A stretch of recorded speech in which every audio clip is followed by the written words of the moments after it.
বাংলাদেশের মানবাধিকার পরিস্থিতি নিয়ে উদ্বেগের চিত্র উঠে এসেছে যুক্তরাষ্ট্রের মানবাধিকার প্রতিবেদনে। জুলাই আগস্টের ছাত্র জনতার আন্দোলনের পর দেশে মানবাধিকার পরিস্থিতি নিয়ে নতুন করে শঙ্কা দেখা দিয়েছে। আন্তর্জাতিক সংস্থাগুলোর প্রতিবেদনে রাজনৈতিক সহিংসতা, বিচার বহির্ভূত হত্যা, নির্যাতন এবং মত প্রকাশের স্বাধীনতায় হস্তক্ষেপের নানা অভিযোগ উঠে এসেছে। বিস্তারিত জানাচ্ছেন মুনিয়া জুথি। আন্দোলনের পর পরিস্থিতি কিছুটা শান্ত হলেও মানবাধিকার লঙ্ঘনের চিত্র এখনও আন্তর্জাতিক প্রতিবেদনে স্পষ্ট। বিভিন্ন সংস্থা জানিয়েছে, জুলাই আগস্টের সহিংসতায় শতাধিক প্রাণহানি এবং বহু মানুষ দেশ ছাড়তে বাধ্য হয়েছে।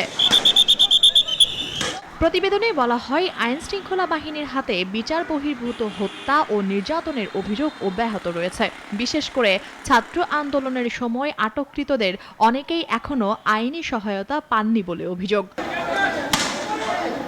এছাড়াও সংবাদ মাধ্যম ও মত প্রকাশের স্বাধীনতায় সরকারি হস্তক্ষেপের একাধিক উদাহরণ উঠে এসেছে। শ্রমিক আন্দোলন ও রাজনৈতিক সভা সমাবেশে বাধা, গ্রেফতার এবং ভয়ভীতি প্রদর্শনের ঘটনাও নথিভুক্ত হয়েছে। যুক্তরাষ্ট্রের পররাষ্ট্র দপ্তর সহ একাধিক আন্তর্জাতিক সংস্থা বলছে, আইন শৃঙ্খলা বাহিনীর জবাবদিহি নিশ্চিত করার পদক্ষেপ সীমিত।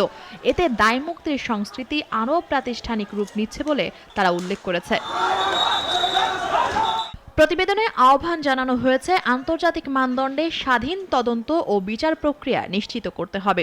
এছাড়া মানবাধিকার রক্ষায় রাজনৈতিক দল, নাগরিক সমাজ ও গণমাধ্যমকেও আরও সক্রিয় ভূমিকা নেওয়ার তাগিদ দেওয়া হয়েছে।